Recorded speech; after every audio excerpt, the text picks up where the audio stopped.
एक आदमी है सर, मैं अपने डॉक्टरों को हमेशा ये सोचता हूं, एक आदमी है, वो दफ्तर में क्लर्क है, उसका गुजारा नहीं होता तो वो शाम को ना रक्षा चलाता है, जस्टिफाइबल है ना। एक डॉक्टर है, वो 8 घंटे एक जगह काम करता है, उसके घर भी हैं, उसकी गाड़ियां भी हैं, रात को फिर 10 घंटे काम करता है।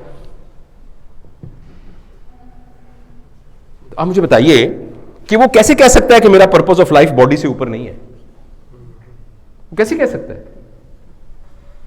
और जनरली सर, बॉडी की नीड के लिए, मैं आपको पूरी जिम्मेदारी के साथ ये बात कह रहा हूं और साइंटिफिक प्रूफ के साथ कह रहा हूं, हमारी बॉडी की नीड के लिए अगर हम 8 घंटे से ज्यादा काम कर रहे हैं ना, हम कुछ गलत कर रहे हैं।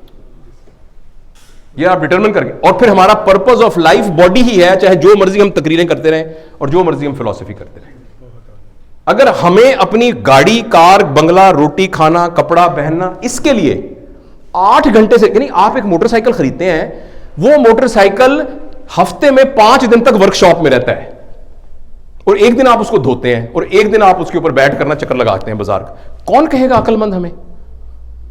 हमें कौन करेगा? उसकी मेंटेनेंस में 5 दिन लग रहे हैं। अगर 24 घंटे में से 18 घंटे मेंटेनेंस में लग रहे हैं, we are doing something wrong. और अपने पर्पस ऑफ लाइफ में बहुत लोअर लेवल पर प्लेस है। हम अपने पर्पस ऑफ लाइफ में बहुत लोअर लेवल पर प्लेस्ड है। तो ये वाई का आंसर हम हां, एक आदमी कॉज की खातिर 24 में से 22 घंटे काम करता है, लेकिन उसका वाई बहुत हाई है, तो कोई बात नहीं, फिर कोई प्रॉब्लम नहीं है, उसकी सेहत भी खराब हो रही है, उसकी बाकी चीजें भी खराब हो रही हैं, लेकिन उसका वाई बहुत ऊपर है। मैं ये बात आपसे अर्ज कर रहा हूं, मैं टाइम के स्पैन की बात नहीं कर रहा, मैं ये कर रहा हूं कि अगर बॉडी के लिए 8 घंटे से ज्यादा काम कर रहे हैं तो गलत कर रहे हैं। हार्ट और स्पिरिट के लिए 22 घंटे 23 घंटे भी काम कर रहे हैं तो सही कर रहे हैं, because you are on a higher level. So what is the purpose of our life? I don't know, you have to decide. It's up to you. There is a sub animal level, there is an animal level, there is a human level, there is a superhuman level, there is a cosmic level, and there is a godly level. No one can be God, but there is a godly level. It's up to us to decide कि हम किस level का purpose पर अपनी बकिया जिंदगी गुजारना चाहते हैं, जो हमारी जिंदगी है। और आखिर में मैं आपको सिर्फ ये बताना चाहता हूं, ये 3 बातें करके हम बात खत्म करेंगे। मैं अभी भी आपको पर्पस ऑफ लाइफ आपका नहीं बता रहा, लेकिन मैं आपको 3 प्रिंसिपल बता रहा हूं जो भी आपका पर्पस ऑफ लाइफ है। मैं अपने वोकल कॉर्ड को थोड़ा सा रेस्ट दूं, जस्ट 15 सेकेंड।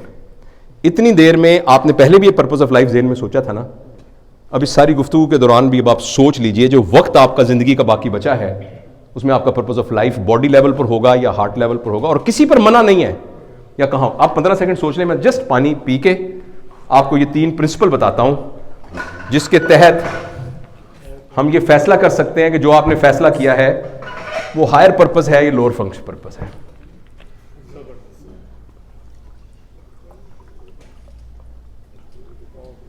प्लीज अपने जहन में एक फिक्रा जरूर सोचें कि ये मेरा पर्पस ऑफ लाइफ है। Please, my purpose of life is to fill in the blanks, please. Sacrifice, Allah sir बरकत दे। मैं किसी को भी ये नहीं कहता, आप कोई भी पर्पस ऑफ लाइफ बता सकते हैं, कुछ भी कर सकते हैं। हर चीज को सैक्रिफाइस करेंगे तो दूसरों के लिए, यही सारा। सर मैं ये आपके ऊपर छोड़ रहा हूं, इमोशन ये मैं आपके ऊपर छोड़ रहा हूं। अब मैं आपको प्रिंसिपल बता रहा हूं, सर मैं पूछना किसी से नहीं है, मैं आपको सर 4 प्रिंसिपल बता रहा हूं, ये मैं आपको 4 प्रिंसिपल बता रहा हूं सर, ये हमारी आखिरी बात होगी आपकी।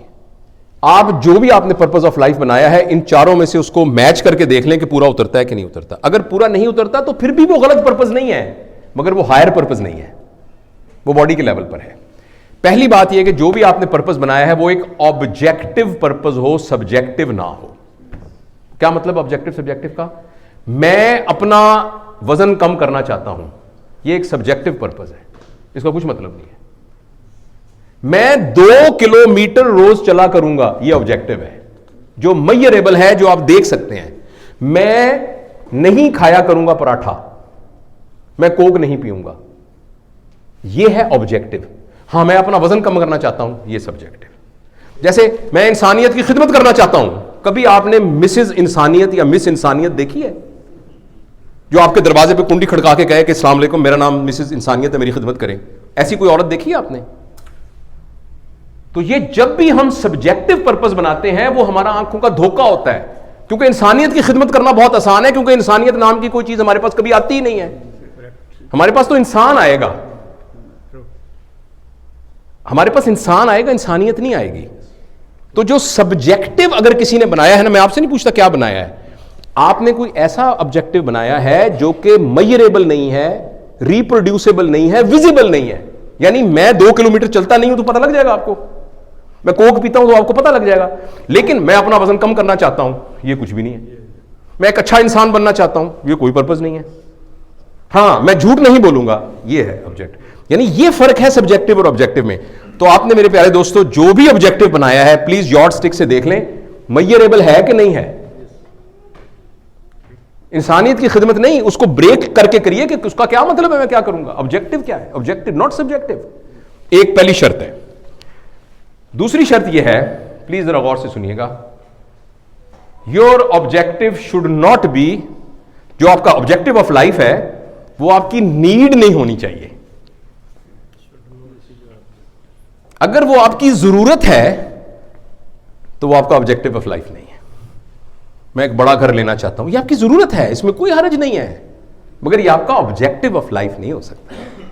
तो आपने जो भी सोचा था उसको दोबारा देख लें कि वो आपकी जरूरत थी या जरूरत नहीं थी। अगर वो जरूरत थी, प्लीज उसको चेंज कीजिए।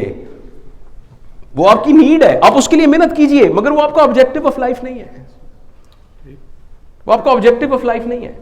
पहली बात यह है कि वो सब्जेक्टिव नहीं होना चाहिए, ऑब्जेक्टिव होना चाहिए। दूसरी बात यह कि वो आपकी नीड नहीं होनी चाहिए, जो आपकी जरूरत है ना वो नहीं। दूसरा, तीसरा, objective should not be time bound. मैं 10 साल के अंदर अंदर यह करना चाहता हूं, 10 साल में आपने यह कर लिया तो फिर तो आपको फौज चला जाना चाहिए। आपका ऑब्जेक्टिव था कि मैंने 3 साल के अंदर यह बंगला बनाना है, यह मेरी जिंदगी का ऑप्शन है, तो 3 साल के बाद अगले दिन मतलब आपका इंतकाल हो जाना चाहिए, क्योंकि आपका जिंदगी का पर्पस तो पूरा हो गया, राइट? हां, पर्पस टाइमलेस होना चाहिए। मैं आपकी सब इसकी मिसालें आपको देता हूं।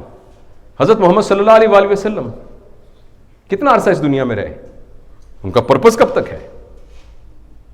हजरत ईसा अलैहिस्सलाम कितना 30, 32, 35 साल की उम्र में यहां से चले गए, उनका मोमेंटम कितना है?